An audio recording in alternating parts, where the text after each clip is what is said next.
Here we go. Okay, now we're going to look a little bit at a paper that's entitled Best Practices for Life Group Meetings that we used last year, and we'll give out to all the facilitators this year. These are just some good guidelines for any kind of small group gathering and how to be a good facilitator. Start and end on time goes back to the timekeeping rule. That is something that facilitators need to do. Usually, using some type of a written agenda helps keep things on track. That's part of what you'll develop with all the group when you figure out what sort of curriculum or focus are we going to have. And it doesn't have to be a long agenda by any means, but just a rough outline for each meeting is probably going to be helpful. And again, that's something you don't have to do all on your own. You can dole that out to your apprentice or other members in the group, different meetings. Sometimes in the beginning, if you have a group that's reluctant to talk, facilitator going first to model how to do it might be a good idea. Again, that will we have a fair number of talkers in this church, I think, so I don't think that'll be a big deal. But it's often helpful in the beginning, especially, to just go, I'll go first and do an on-time discussion of answering the question or discussing the question whenever is appropriate. But that can be helpful so other people kind of get an idea of, oh, okay, this is what the facilitator is doing. I'll try and do that too.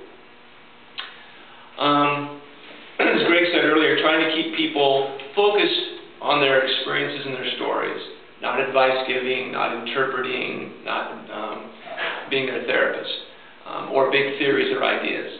Keep it to experiences. That's the goal of this, especially in the beginning. Again, some people tend to talk a lot and lose track of time. Again, your role is to make sure everyone has the time to talk.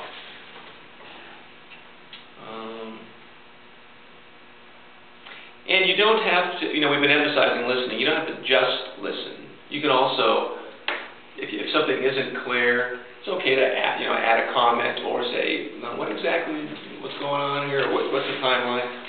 Or if they go off on a tangent. I mean, there are some people who kind of talk their way around and around and around, and you can kind of direct them a little bit. Focus them. Yeah. Be their glasses for them. Okay. So part of your role is to draw out stories. So that's where, if someone's not a real good talker or they tend to be real brief, ask a few questions. That's another way to let them know you really want to find out what they're like. Now, what did your mother do? I'm not clear on when your family came over or whatever the point is.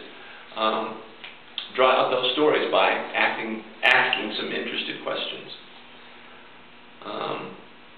We've talked a little bit about having a helper in your or apprentice in your group. If there's someone that you think would be good at this but doesn't have a lot of experience, look for someone that can be your helper, your apprentice, and approach them maybe after or before the group or at another time and see what they would be interested in doing that. This might take a few groups to figure out who's kind of going to be a good apprentice possibility. But this is one way that we can train new leaders for the future, as well as get some help for you when you're facilitating.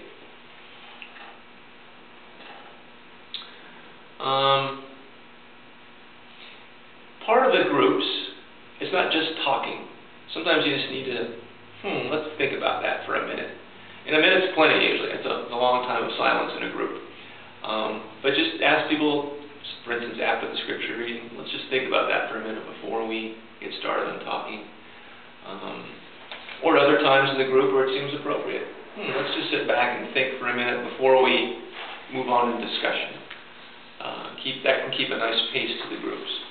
So look for those times when you think a little reflection, a little silence might be helpful, and just pop that in there. Don't be afraid to ask help or talk about your experiences with other facilitators. There'll be 5 or 6 of us. And sometimes it's real helpful to just share what's going on in the group or say, boy, this situation came up and I wasn't quite sure how to handle it.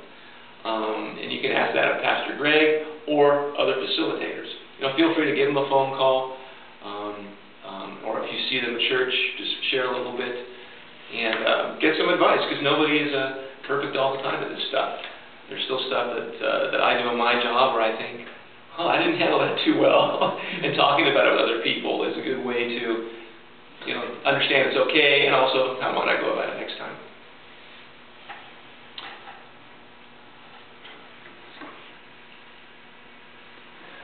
Yeah, the rest of the handout, it seems to me, is pretty self-explanatory. You know, All right. people can kind of, I mean, I don't know how you feel about that. It's more about, these are things to think about and be grounded in before you lead the group. So. Okay. One final thing I guess we didn't address yet was the issue of confidentiality, which is really important. That's something we'll definitely talk about in the very beginning of the groups. Because you want to make sure that people feel okay that whatever I share in group is not going to be discussed outside of the group. Because otherwise people are going to be pretty hesitant to speak up.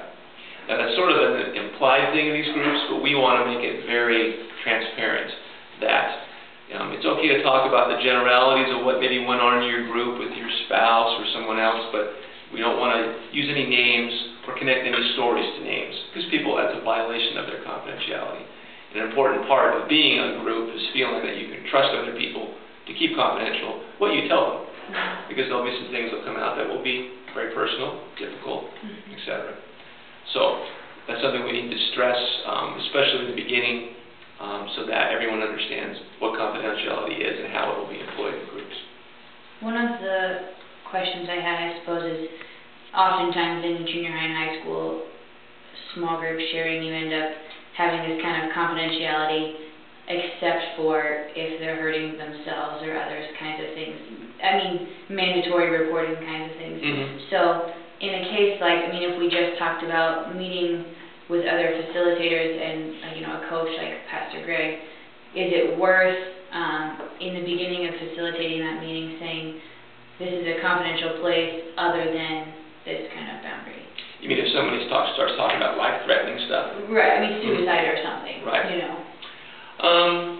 know. We didn't address that last year. I think the odds of that coming up are fairly small. Sure. If it did come up, what I would do is I would, talk to that person afterwards and say, I'm really concerned about you, and I'd like to share that information with some other people to get you some help. What do you think, Greg? I think that's appropriate, and I also think there are ways, even if there is confidentiality, that you could say, there's somebody in my group that is having this particular struggle, and not attach the story to the person, and you're still maintaining confidentiality, but you're trying to figure out what to do about it.